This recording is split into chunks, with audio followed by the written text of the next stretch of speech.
Kabanata 541. Kumunat ang noo ni Maisie sa pagdududa. Kilala ba kita? Sinulyapan siya ng lalaki, ikaw ba si Miss Vanderbilt? Sumagot si Maisie, ako nga. Ako ay isang taong nasa panig ni Mr. Hernandez de Arma. Pumunta ako dito dahil narinig ko na si Miss Vanderbilt ay nakatira sa Easton Estate. Nandito ako sa ngalan ni Sir Hernandez. Napatayo bigla si Maisie nang banggitin ng lalaki ang pangalan ni Hernandez. Nasaan ang lolo ko? Buhay pa siya, pero kasalukuyang bihag ng iba, sagot ng lalaki. Napasulyap si Maisie kay Seyday, naintindihan naman agad ng huli ang ibig niyang sabihin at lumapit sa lalaki. Anong ebidensya ang mayroon ka para patunayan na kakampi ka ni Sir Hernandez? Nasa bulsa ko ang singsing niya. Tinapa ng bodyguard ang kanyang bulsa sa likod at nakita ang isang gintong singsing na may nakaukit na sagisag ng De Arma. Kinuha ni Seyday ang singsing sa bodyguard, sinilip ito, saka naglakad palapit kay Maisie. Ito ay tunay. Kinuha ni Maisie ang singsing sa kanyang kamay. Mukhang naalala niya na ganoon nga ang suot ng lolo niya gintong singsing sa kanyang kamay. Imposibleng hindi malaman ng mga tao sa Stoslow ang tungkol dito. Sinulyapan ito ng mayordoma at tumango. Lumapit si Maisie sa lalaki at tinanong, sino ang nakahuli sa lolo ko? At kumusta na siya ngayon? Nasugatan si Sir Hernandez, inatake kami noong araw na iyon, at ang mga Kent ang umatake sa amin. Nagawa naming mailabas si Sir Hernandez sa sasakyan. Ngunit pagkatapos ay nakatagpo kami ng isa pang grupo ng mga tao habang kami ay tumatakas mula sa eksena.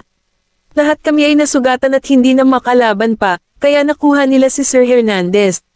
Ngunit bago mahuli si Sir Hernandez, ibinigay niya sa akin ang singsing at sinabi sa akin na kailangan kong hanapin si Miss Vanderbilt. Malinaw at maayos na sinagot ng lalaki ang lahat, at mukhang hindi siya nagsisinungaling, na parabang naranasan niya talaga ang nangyari noon. Bahagyang kinuyam ni Maisie ang singsing.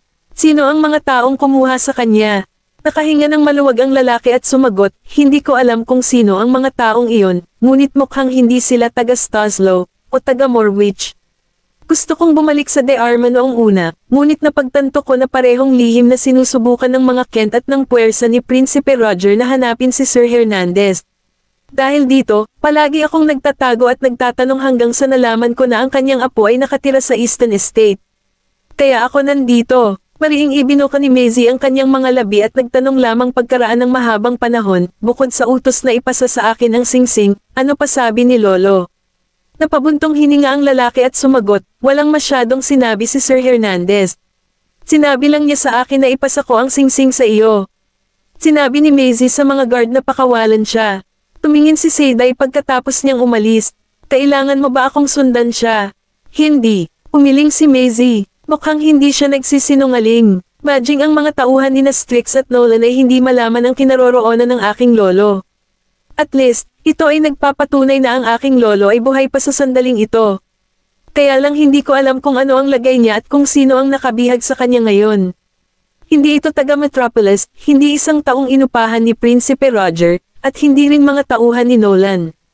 May nakatagong puwersa kaya, sa East Island Villa, may ibinulong si Quincy kay Nolan sa tabi niya. Biglang tumigil ang mga kamay ni Nolan na nagbubuklat ng ilang dokumento at bahagyang umangat ang talukap ng mata.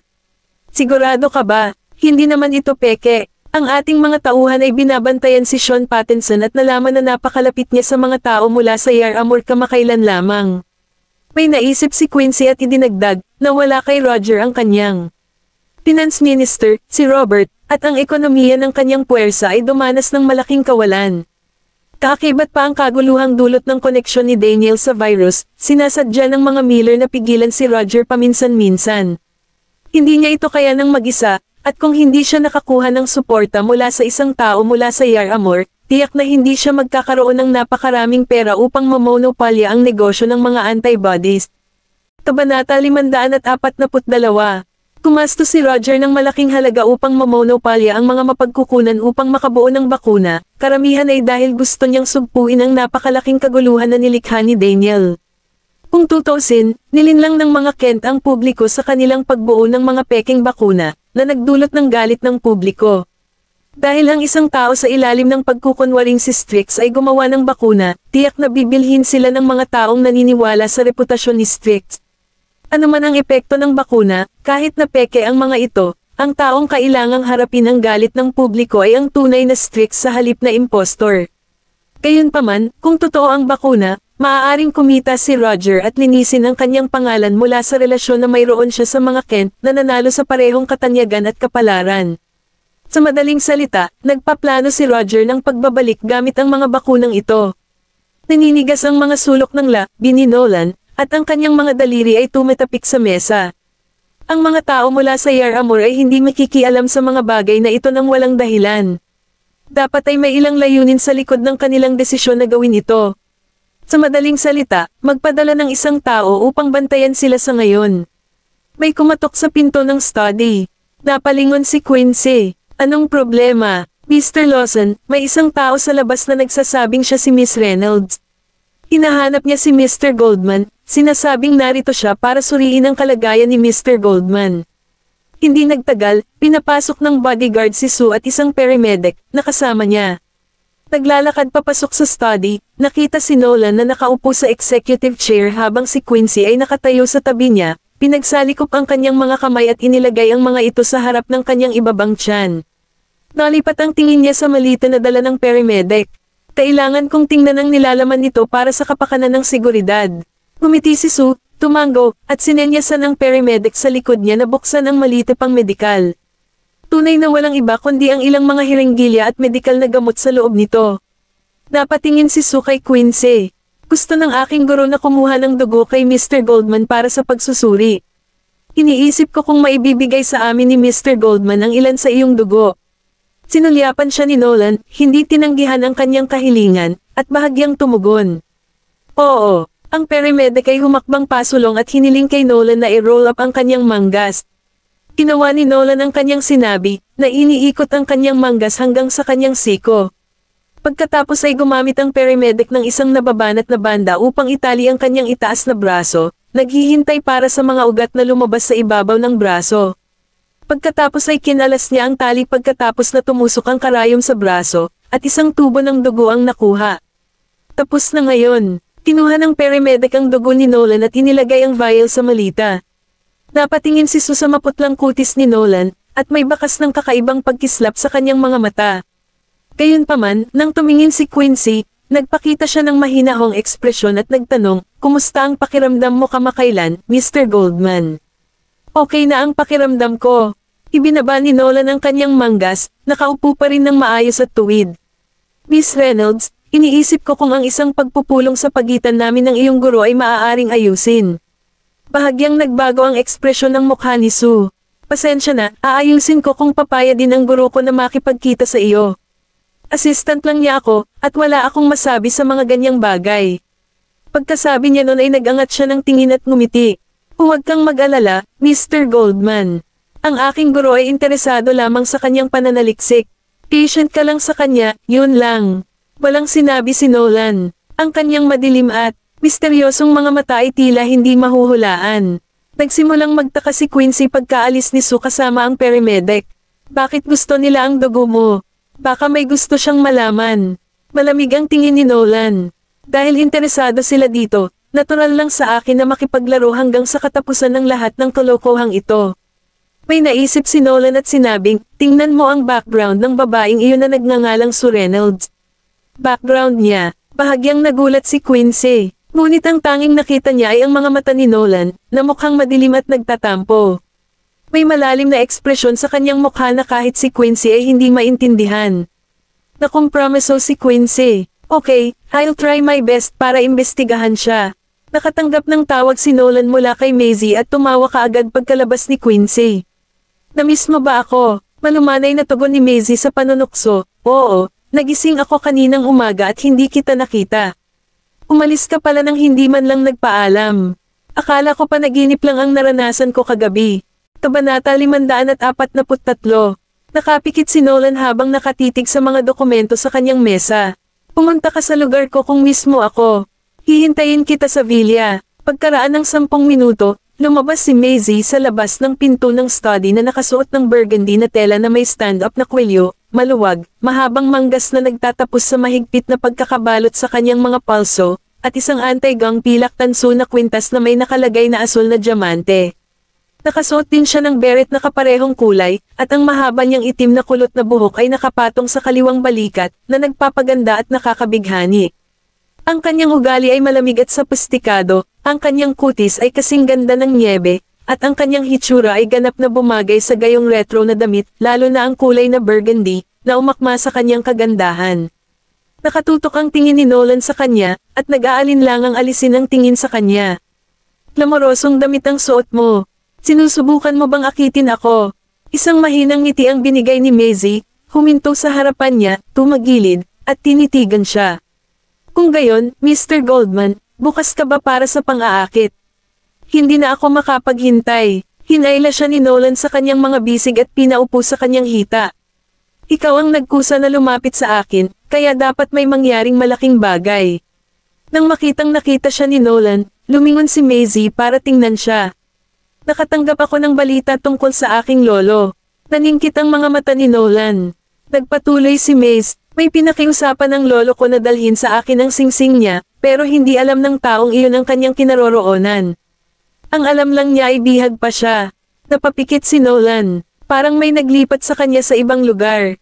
Ang aking mga tauhan ay nakahanap ng ilang mga clues noong nakaraan, ngunit ang lahat ng mga lead ay nawala na ngayon. Natuklasan ng iyong mga tauhan ang ilang mga clues. Nagulat si Maisie. Inipit ni Nolan ang isang kumpol ng kanyang buhok sa kanyang mga daliri. Ayon sa huling piraso ng impormasyon na natanggap ko, siya ay nakakulong sa isang maliit na bayan na kilala bilang Lowestoft. Bahagyang kumunat ang noo ni Maisie. Napatingin si Nolan sa kanya. Gayunpaman, umalis na sila sa lugar na iyon nang sumugod kami doon. Nolan, may kinalaman ba ang mga taong ito sa mga makakaliwa? Mayroon siyang masamang premonition na tiyak na mauulit ang ilang pangyayari. Niyakap siya ni Nolan. Pinatay na sana nila ang lolo mo kung iyon lang ang plano nila. Hindi na kailangan para sa kanila na itago pa siya. Not to mention that Roger doesn't have the balls to act rashly ngayon, sa paghusga mula sa kasalukuyang shithole kung saan natagpuan ang kanyang sarili. Bumaba ang tingin ni Maisie. Sa katunayan, ang katotohanan na si Robert ay sinisiyasat at ang pagkakalantad ng kalamidad na naganap sa nakaraan, na sanhi ng pagbuo ng bakuna ng mga Kent, ay higit pa sa sapat upang bigyan si Roger ng isang mahirap na oras. Kahit na nasa kanya pa rin ang kanyang mga pangunahing kampan, sina Sean at Gregory, ang Bureau of Investigation ay nagbabantay ng mabuti kaya't hindi maginhawa para kay Gregory na mamagitan. Dahil dito, makakahanap lang si Sean ng paraan para makabawi sa kanilang malaking pagkalugi sa pananalapi ng mag-isa. Sa sinabing iyon, imposibleng magkaroon pa sila ng dagdag na oras at lakas para harapin ang aking lolo. Higit pa rito, sinabi ng lalaki na ang mga lalaking kumuha kay lolo ay hindi mula sa Stoslow o Morwich. Mr. Goldman, nakita ko, tinulak ni Quincy ang pinto, at biglang bumangon si Maisie mula sa pagkakayakap kay Nolan. Ang mainit at malambot na figure ay nanatili lamang sa kanyang mga bisig ng ganoon kaikling panahon bago sila pinutol ni Quincy. Nakahawak lamang si Nolan sa kanyang maliit na kamay sa ilalim ng mesa nang hindi nagbabago ang kanyang ekspresyon. Anong nakita mo? Nakita ko lang si Sir Reynolds na sumakay sa isang kotse sa intersection. Pinagmasdan kong mabuti ang lalaking nasa sasakyan. Si Jones Smith iyon. Kumunat ang noo ni Nolan. Ang kanyang mukha ay tila isang madilim na kalangitan na natatakpan ng isang layer ng hamog, ang kanyang mga emosyon ay mailap gaya ng dati.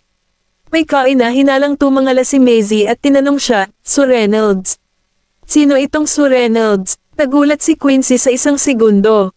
Ito ang apprentice ni Strix, ang babae noong isang araw. Ang kanyang pangalan ay Sir Reynolds. Si Maisie ay natigilan, nawala sa kanyang pag-iisip saglit. At pagkatapos ay mahinahong nagtanong, mayroon ka bang anumang impormasyon tungkol sa kanya? Kalmadong inabot ni Nolan ang dokumento sa kanya. Tinampot ni Maisie ang dokumento at iniskan ito ng may tame-time na ekspresyon. Sir Reynolds, nagtapos mula sa Turner Institute of Art, ang kanyang ama ay isang Caucasian, at ang kanyang ina ay Oriental ang pinagmulan. Ang lahat ng impormasyon ay tama, maliban sa mga larawan. Kabanata 544. Kilala mo ba si Sir Reynolds? Panay ang tingin sa kanya ni Nolan na para bang may naintindihan sa ekspresyon nito. Sumagot si Maisie pagkaraan ng ilang sandali, imposible ito. Hindi siya si Sue. Nagulat si Quincy. Tumingin siya kay Nolan at agad na nagtanong, Miss Vanderbilt, anong ibig mong sabihin? Hindi ba siya si Sir Reynolds? Bahagyang napaawang ang labi ni Maisie. Nakilala ko si Sir Reynolds noong nakatira pa ako sa Stoslow 9 na taon na ang nakararaan. Siya ay may halo-halong etnisidad mula sa East Eurasia, ang kanyang ama ay isang Caucasian mula sa Slakova, at ang kanyang ina ay nagmula sa Jakukari at Oriental ang pinagmulan. Siguradong isa siyang estudyante na nagtapos sa Turner Institute of Art at dumaan sa isang internship sa Luxella Inc. Gayunpaman, hindi siya ganito. Sir Reynolds, I can totally understand this if it's just the same first and last name. Ngunit ang kanyang pagkakakilanlan, background, at impormasyong nakalista sa dokumentong ito ay eksaktong kapareho ng kay Sue. Ang pinagkaiba lang, hindi yung nasa litrato yung Sue na kilala ko. Yung mukha, yung ugali, hindi ko man lang maramdaman ang kahit katiting na pagkakatulad na nakukuha ko sa Sue na kilala ko mula sa aking alaala. Parang iba ang boses niya. Para sa kanyang mga mata, sila ay ganap na wala sa tanong. Ang Sue na kilala ko ay may mga mata na hugis almendres, at mukhang napakadamdamin at malalim. Tungkol sa Sue na ito, mayroon siyang isang pares ng mga fox na mata na bahagyang nakataas ang mga sulok, na nagpapalabas ng isang matalas, mahigpit, at malayong aura. Plastic surgery kaya ito? Tanong ni Quincy. Umiling si Maisie. Kahit na sumailalim si Sue sa plastic surgery, imposibleng hindi magkaroon ng kaunting pagkakahawig sa kanyang orihinal na hitsura. Yung Sue na kilala ko 5 feet 2 inches lang ang height. Ngayon si Sue na tinitingnan natin sa litratong ito, siya ay di bababa sa 5 feet 5 inches kahit wala siyang heels. Parang pamilyar lang si Maisie nang marinig niyang binanggit ni Quincy ang pangalan ni Sue. Sa sandaling suriin niya ang kanyang impormasyon, ito ay eksaktong kapareho ng impormasyon ng Sir Reynolds na alam niya mula noong 9 na taon na ang nakakaraan. Si Sue ay naatasan na magtrabaho sa aking departamento noong siya ay intern sa Luxella. Imposibleng mapagkamalan kong iba si Sue kapag nabangga ko siya ng personal. Sa makatuwid, ang babaeng ito na nagngangalang Sue ay tiyak na hindi ang Sue na kilala ko. Natigilan si Quincy. Ang Sir Reynolds sa larawan ay talagang hindi nakasuot ng mataas na takong, at siya ay mukhang medyo matangkad. Tinapik ni Nolan ang kanyang mga daliri sa mesa at mahinang sinabi, ang makapal na pampaganda na inilapat niya sa kanyang mukha ay talagang ginagamit upang pagtakpan ang mga bakas ng mga plastik na operasyon na kanyang ginawa. Nag-cross-arm si Maisie at may naalala bigla. Noong sinabi mo sa akin na tinitingnan mo ang mukha niya sa ospital, ito ang ibig mong sabihin noon. Napangiti si Nolan. Kung hindi, sa tingin mo ba ay makukuha niya ang atensyon ko sa mukha niyang iyon? Kinulat ni Maisie ang sulok ng kanyang mga labi at walang sinabi. Mr. Goldman, kung hindi siya si Sir Reynolds, hindi ba malalaman iyon ng mga taong nakapaligid sa kanya? Kahit na nagpa-plastic surgery siya, dapat alam nila, di ba? Ibinaba ni Nolan ang kanyang tingin. Kung gusto niyang i-falsify ang identity niya nang hindi napapansin ng iba, she's not that capable alone. Siguradong may tumulong sa kanya from behind the scene. Napasandal si Maisie sa gilid ng desk. Talaga, kung tutusin, ang mga bagay tulad ng taas ay maaari ding mapeke. Wala silang napapatunayan. Tapos tinaas niya yung kilay niya. Mukhang kailangan ko nang bisitahin ang Luxella. Dapat ay nasa departamento ng Human Resources ng Luxella ang impormasyon ni Sue. Gusto mo samahan kita? Nag-aalala si Nolan sa kanya. Naglakad si Maisie papunta sa entrance ng study, huminto, tumalikod, at ngumisi. Mas mahalaga ang iyong kalusugan, manatili ka lamang dito at maging ang taong nagtatago sa likod ko. Napangiti si Nolan. Nagmaneho si Seyday sa mga kalye, at bumaba si Maisie sa sasakyan nang huminto ang sasakyan sa labas ng Luxella. Matapos ay parada ni Seyday ang sasakyan, humakbang ang dalawa sa maliwanag na puting lobby. Nagtatrabaho pa rin si Sue sa Luxella nang magbitiw ako at umalis, ngunit hindi pa kami nag-uusap mula nang magbitiw ako. Hindi ko talaga alam kung anong nangyari sa kanya. Pumunta si Seyday sa counter at may sinabi sa receptionist. Pumalik siya pagkatapos ng ilang minuto. Ma'am, ang board of directors ng Luxella ay nagbago na, at gayon din ang may-ari.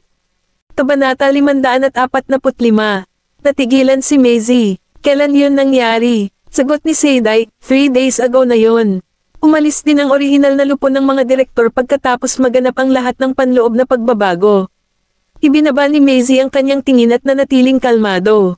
Nagkaroon ng malaking pagbabago sa panloob na istruktura ng Luxella Inc. 3 araw na ang nakalipas. Ang may-ari ng Luxella, si Ethan Zuckson, ay naging isang malaking tao sa larangan ng alahas sa loob ng higit sa 20 taon, at ang Luxella ay palaging isa sa mga nangungunang tatak sa industriya ng alahas. Kaya bakit niya ibibigay ang Luxella sa iba? Hindi ba ikaw si Miss Zora? Isang pamilyar na boses ang nagmula sa kanyang likuran, at ang taong tatawag sa kanya sa pangalang iyon. Napatigilid si Maisie, at nagkataon, ang unang nakapansin sa kanyang mga mata ay ang malalim at malinaw na mga butas ng mata. Mr. Smith, pinaikit niya ang kanyang mga mata. What a coincidence! Noong una ay hindi makapaniwala si Jones, ngunit nakumbinsi siya nang humakbang siya at nakita ang mukha nito. 3 taon na kitang hindi nakikita, at mukhang wala ka pa ring pinagbago, Miss Zora. Ikaw din, Mr. Smith. She curled her lips and said casually, bumalik ako dito para tingnan ang paligid, pero nalaman kong wala na si Ethan. Nagbago na ba ang may-ari ng kumpanya? Tumanggaw si Jones. Ang Luxella ay nakuha ni Mr. Hathaway, ang anak ng isang konsorsyum mula sa Yaramur 3 araw na ang nakakaraan. Nakuha. Bahagyang nagulat si Maisie, habang si Jones ay nagkibit-balikat. Pagkatapos daw kunin ng Bureau of Investigation si Mr. Stark, tinamaan ng husto ang Luxella dahil sa direktang koneksyon nito kay Mr. Stark. Kaya ibinenta ni Ethan ang Luxella kay Mr. Hathaway. Napaawang ang labi ni Maisie. Nakulong si Robert na nagdala ng koneksyon sa pagitan ng Luxella Inc. at ni Robert. Si Prinsipe Roger ba ang may hawak sa industriya ng alahas sa lahat ng ito?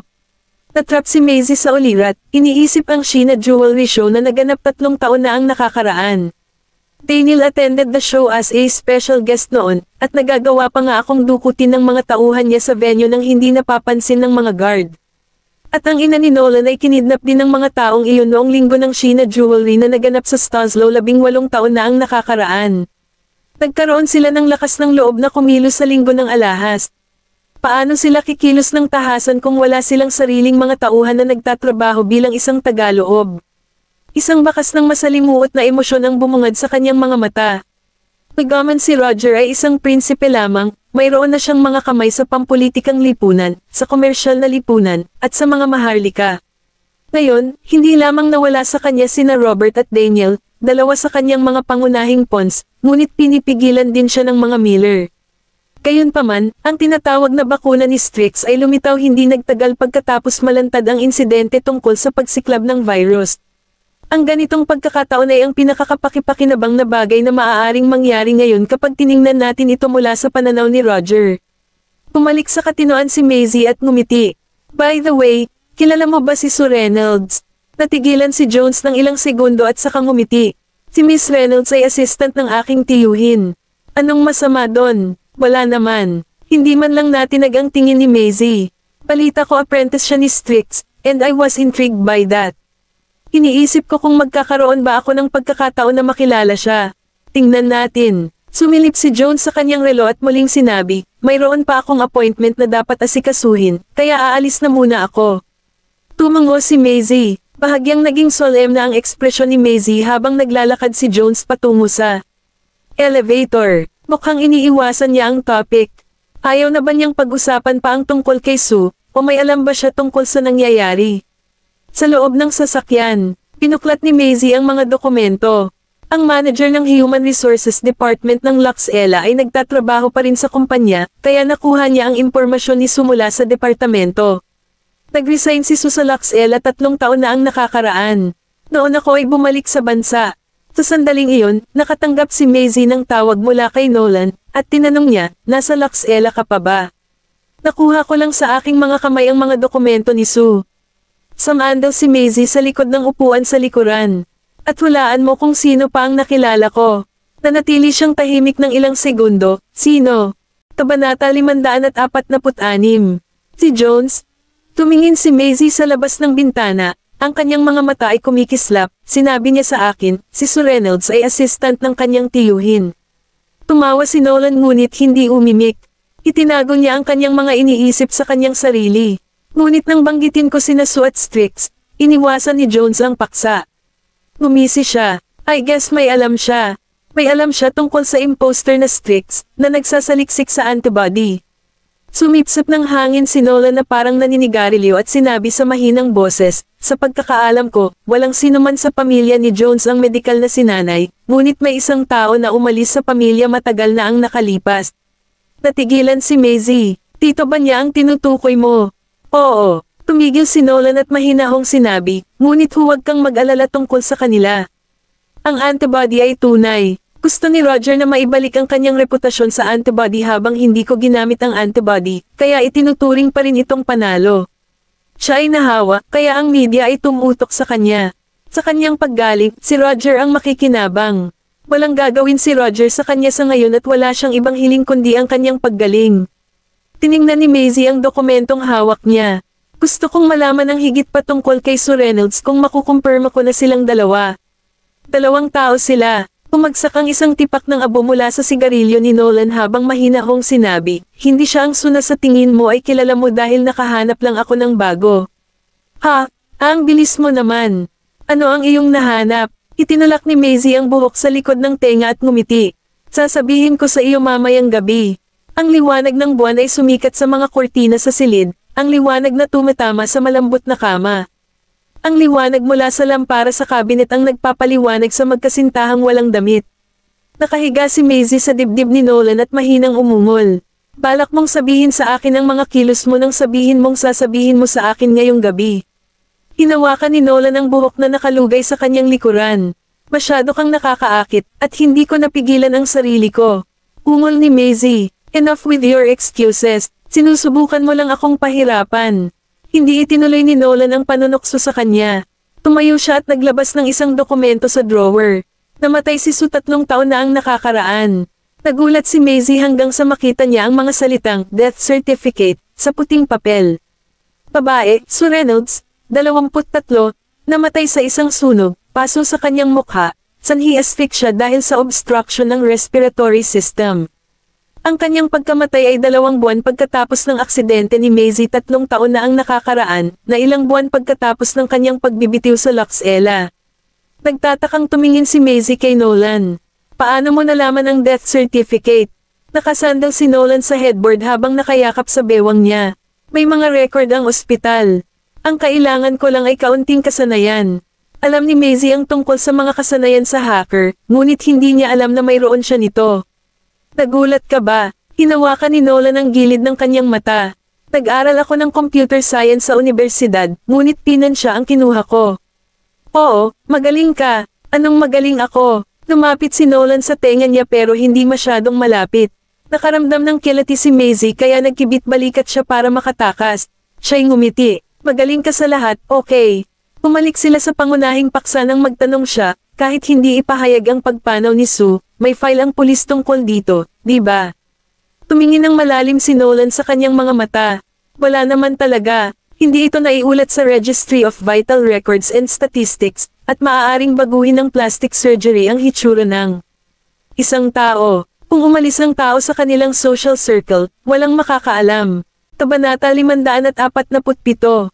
Walang paraan na magagawa ng isang tao ang lahat ng iyon maliban kung may tumulong, at ang taong iyon ay magkakaroon ng isang tiyak na halaga ng kapangyarihan. Sumandal si Maisie kay Nolan. At least ngayon mapapatunayan nila na ang Sue, na ito ay isang impostor.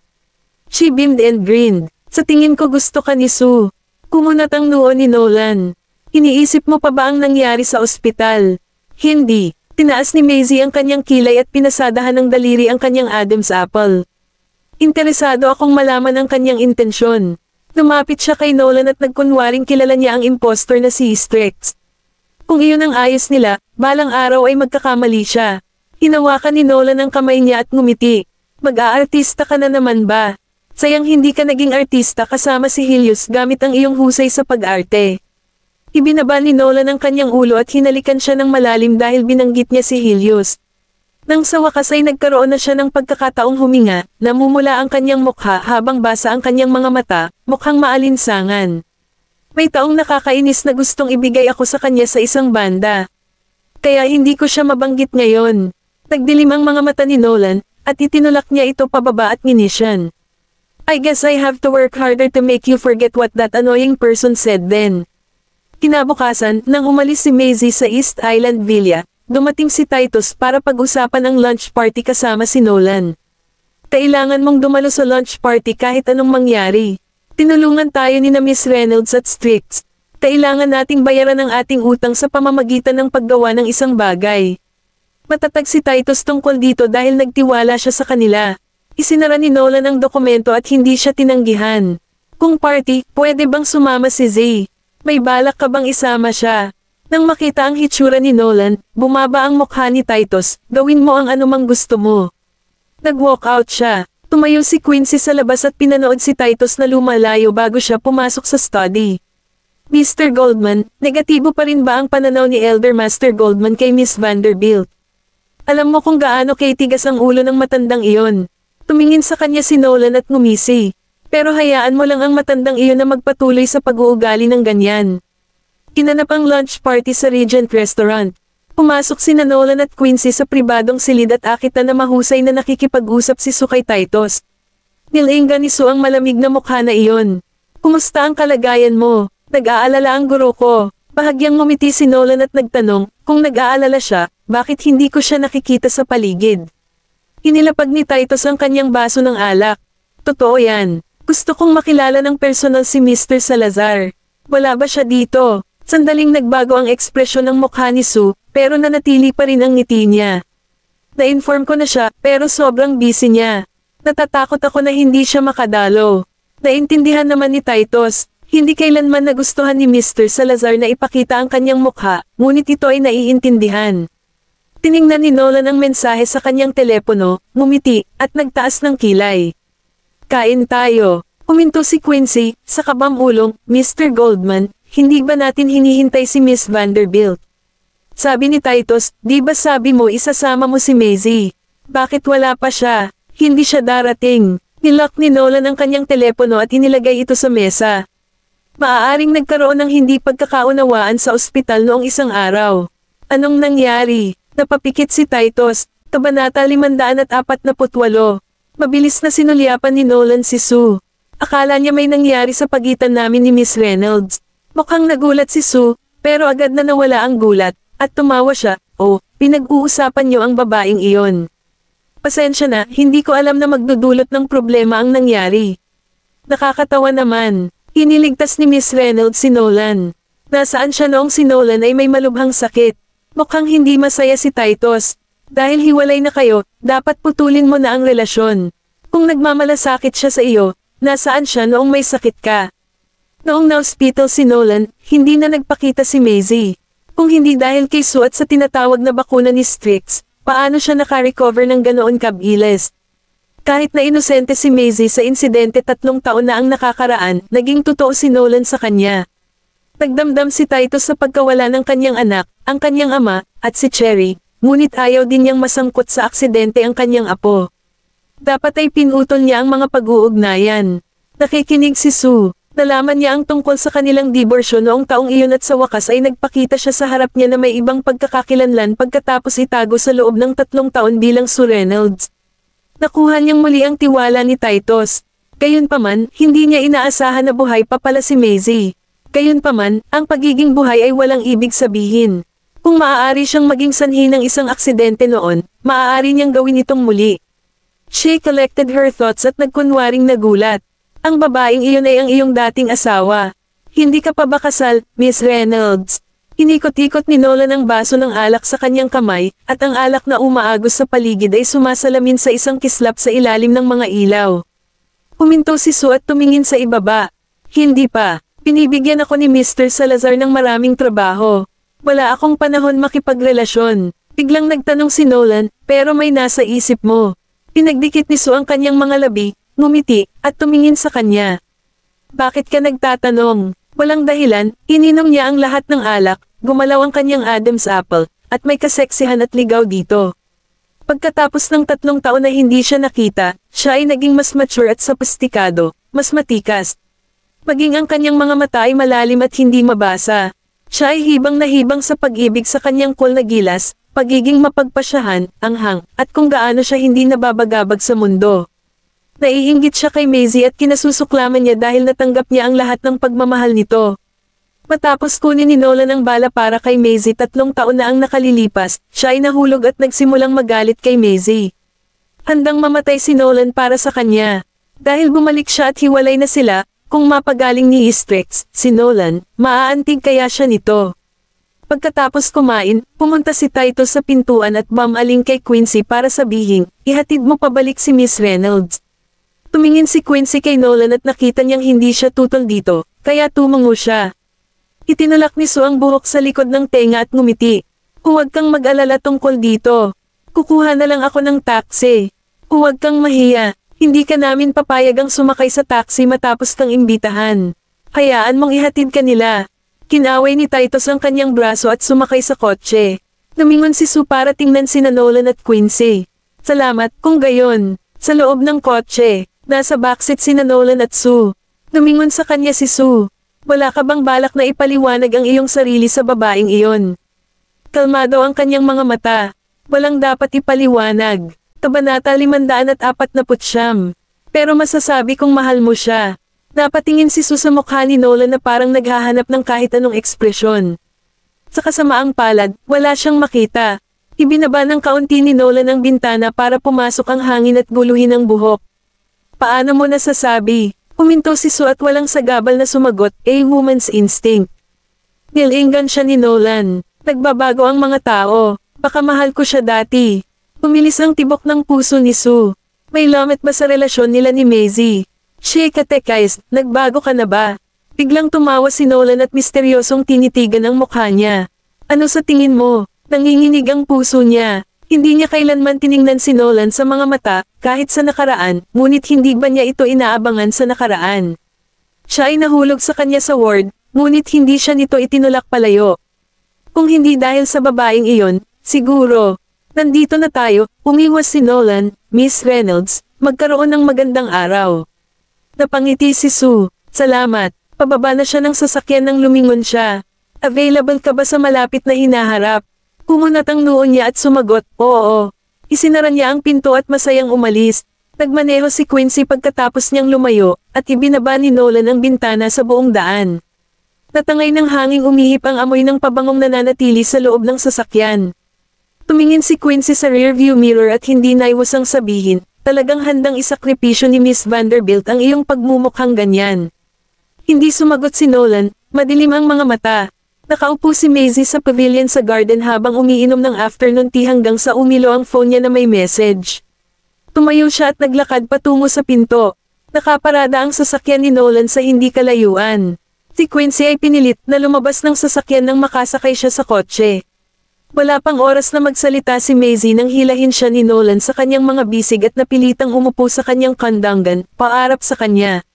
She beamed. Nakapagtanghalian ka na. Ano sa tingin mo? Hinawakan ni Nolan ang kanyang baywang at inilagay ang kanyang mukha sa kanyang leeg, ang mga labi nito ay bahagyang humahaplos sa kanyang balat.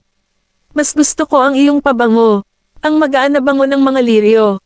Tumawa si Maisie. Nahulog siya para dito. Kinagat-kagat ni Nolan ang kanyang leeg, at nagsimulang mag-init ang kanyang mga mata na kalmado. At hinayaan mo akong gawin ito. Hindi ka ba nagseselos? Niyakap ni Maisie ang leeg niya at ngumisi. Hindi ako lalaki. Hindi siya magiging interesado sa akin. Ibinaba niya ang kanyang ulo para halikan ang mga labi nito, pagkatapos ay malumanay at buong pagmamahal na sinabi, maaari lang kitang bayaran para sa pagtatanghal. Nang makitang tinutokso siya ni Maisie ay napalunok siya. Ano ang ibinabayad mo sa akin? Lumapit siya sa kanyang tainga at mamulong, maaari ba akong magbayad gamit ang aking katawan? Mapusok siyang hinalikan ni Nolan at idiniin sa kanya ang matangkad nitong katawan.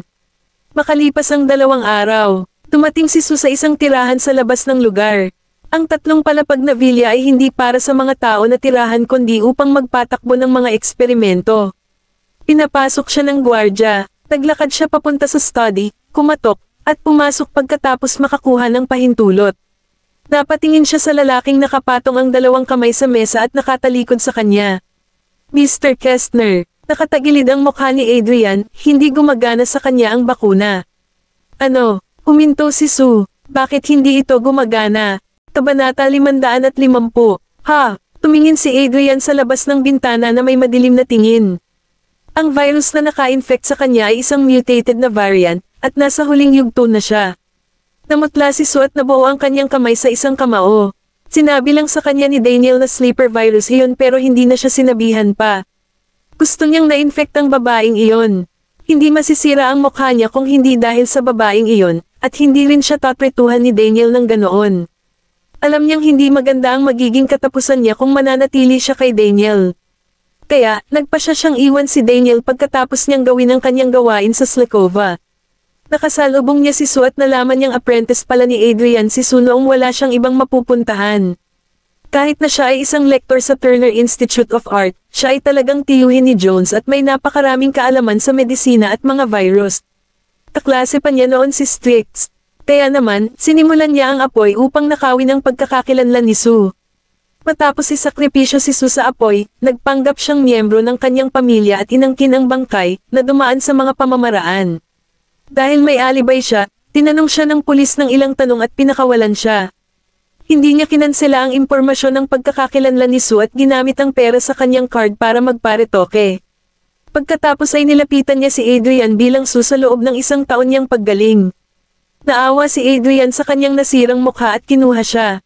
Hindi siya naghinala dahil sinabi na sa kanya ni Sue ang lahat tungkol sa buhay niya sa universidad. Natatakot siyang malaman ni Daniel, kaya nanatili siya sa tabi ni Adrian. Palaging nais ni Adrian na malampasan si Strix sa pananaliksik sa medisina, at hindi siya sumuko sa pagsasaliksik ng virus kahit na nawala na si Strix. Nang mamatay si Daniel, pumutok ang balita tungkol sa virus, at personal na hiningi ni Roger ang tulong ni Adrian. Kinuha niya ang pagkakataon na makiusap kay Adrian na iligtas si Nolan. Kung may iligtas siya ni Adrian, magkakaroon siya ng pagkakataon. Gayunpaman, bakit nagkamali nang dumating ang kanyang pagkakataon? Sir, wala ka na bang ibang ideya? Nabalisa si Sue. Tinampot ni Adrian ang pakete ng sigarilyo sa mesa, kumuha ng isa, at inilagay ito sa kanyang mga labi, pagkatapos ay naghanap ng lighter. Kahit na hindi siya makakatulong para sa mga huling yugto ng sleeper virus. Nagsindi siya ng sigarilyo at humithit ng matagal, lumabas ang usok sa bibig niya at tumakip sa mukha niya. Ang sakit na ito ay tulad ng mga huling yugto ng kanser. Walang gamit maliban na lang kung may himala. Nanginginig ang balikat ni Sue, at namutla ang mukha. Paglabas niya ng silid, nakatanggap siya ng tawag mula kay Titus, na may sinabi sa kanya, kaya nawala ang kanyang focus. Pagdating ni Sue sa ospital, naghihintay na sina Titus at Quincy sa labas ng kwarto. Pinagdikit niya ang kanyang mga labi at naglakad pasulong. Elder Master Goldman, kumusta si Mr. Goldman? Si Nolan ay nagsimulang umubo muli ng dugo, at sinabi ng doktor na ito ay mas malala kaysa dati. Maaari mo bang hilingin kay Mr. Salazar na pumunta? Hinawakan ni Sue ang kanyang mga kamao. Kahit si Adrian ay walang solusyon. Paano niya siya tatanungin? Hindi niya kayang isuko ang pagkakataong ito. Sa wakas ay nakalapit na siya kay Nolan at nakuha ang atensyon ni Titus. Matapos pakalmayan ang sarili, sinabi niya, huwag kang mag-alala, Elder Master Goldman. Ang sabi ng aking guro ay makokontrol lamang natin ito ngunit hindi pa siya lubusang gagaling. Para maiwasan ang pagdududa ni Titus, idinagdag niya, may ginagawa na siyang iba dahil ang nakuha ni Mr. Goldman ay hindi ang karaniwang sleeper virus. Ang normal na bakuna ay hindi lubos na makapagpapagaling sa kanya.